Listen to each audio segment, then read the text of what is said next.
I don't know, are we taking questions now? Up to you. You want to take some now? You like to take them now? A couple of them? Questions So now? what do you all think? Yeah. Okay. Okay, that's fine with me. Any questions? Yes. Yes.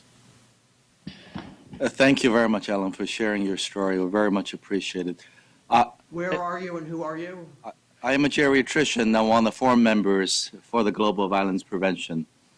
And my name is Xing from Rush Institute for Healthy Aging. You know, I was talking with a friend over lunch break, and we did a workshop on elder abuse prevention not that far ago back last year. And one of the issues that you brought up with respect to restraints really caught my ear, and that is what's going on in our nursing homes, in our hospitals, with respect to restraints of older adults.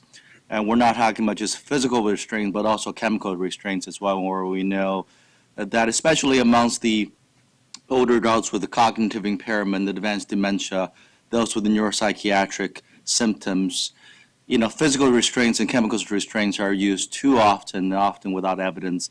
And on the contrary, especially many of the antipsychotic medications has been shown to have inverse relationship with respect to increasing mortality risk from those antipsychotic medications. And, you know, the downside of restraints are multiple, ranging from, as you said, aspiration to fractures to slew of other health-related and personal familial family consequences. I wonder if you can comment on that through your experiences and your work with respect to particularly restraint issues in older adults in the hospital and nursing home setting. Thank you. So it's a very, very important, and I would also add that at the other end of the age spectrum, and it's also an issue, there are a lot of kids being restrained in schools, and some deaths and so on. So NAMI has a group that looks at restraints. Howard Trackman is in charge, and there's like monthly phone conversations, which are at a bad time for me, but it's something that NAMI is looking at a lot, and a lot with kids. Kids are restrained more often, as I understand, and they are also injured more often.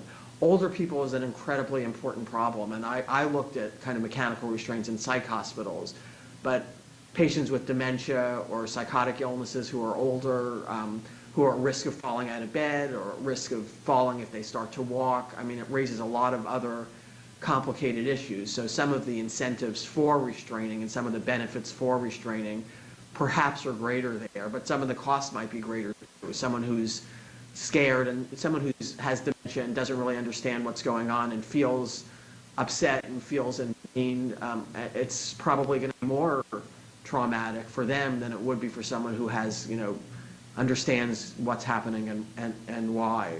And I don't know what the answer is.